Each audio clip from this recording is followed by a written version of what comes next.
Our next guest is a very funny comedian who'll be headlining Carnegie Hall with his show Gary Goldman Born on Third Base this Saturday, November 13th, as part of the New York Comedy Festival. Please welcome back to the show our friend Gary Goldman.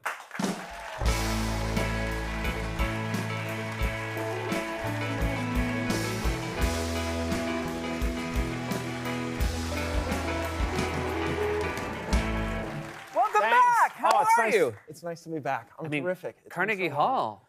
That's a big deal. I was hoping you would bring that up. Yeah.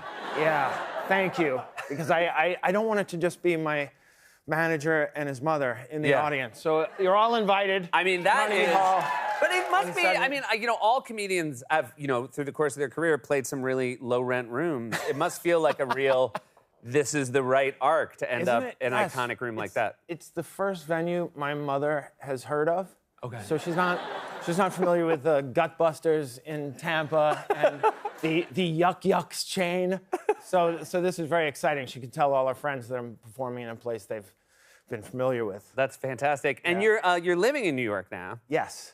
You're up in Harlem. How is it? It's fantastic. The nicest people. They tell me to have a blessed day every day. I live at 139,000th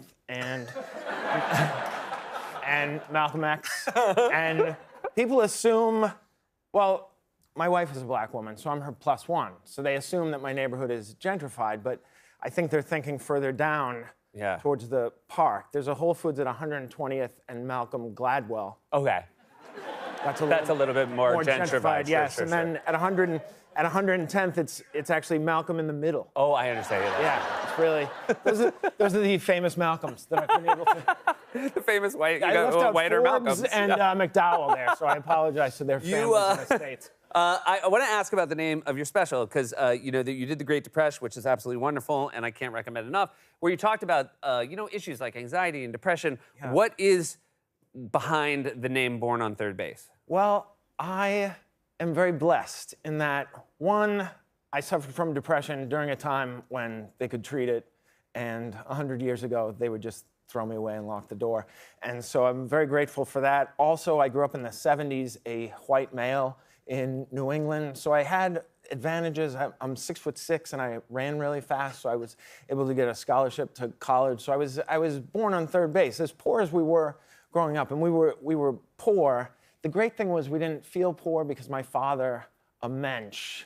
And I just want to keep with the Jewish theme that we have going here. That's a very thematic episode, yeah. This is, you thought Hanukkah was early? No, it starts before Thanksgiving. This is incredible. This is pre-Hanukkah. This is a pre-Hanukkah party. Oh my gosh. My father had this policy that made us feel less poor. He would say, if there's something you really want, just ask for it. We'll try to find the money. And then, of course, like any dad, he would talk us out of wanting whatever it was that we wanted. Like, one year I wanted to play hockey, which is a New Englander, it's huge. Yep. And so he said, if you really want to play hockey, we'll try to find the money for you to play this sport you've shown no potential in. Not only have you shown no potential, Jews have acquitted themselves quite poorly in this sport. And then he pulled out this sports almanac with the Hockey Hall of Fame. He said, let's count the Jewish players. Ready? Done. There are 0 Jewish players. He said, just for a point of comparison, more Jews have been the Messiah. Do you understand that? You're more likely to be Jesus. You are more likely to walk on water than you are to skate on it. But how have you, I think a lot of people were interested in how behavior would change over the course of this pandemic. And as we're coming back to normal, were your predictions correct in how people... No. Okay. I really thought people were going to be nicer. Yeah. And then I went to Chipotle soon after. I go there every other day. Sure. Anyhow, it's delicious.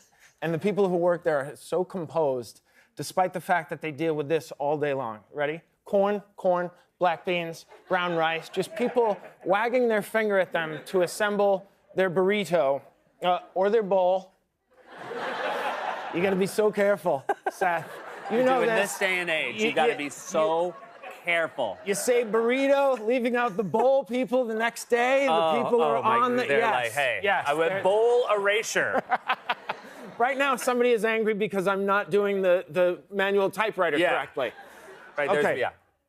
They'll be writing letters. And so they come in there, and I just want to tell you, if you go to Chipotle, you don't have to point. They know where the corn is.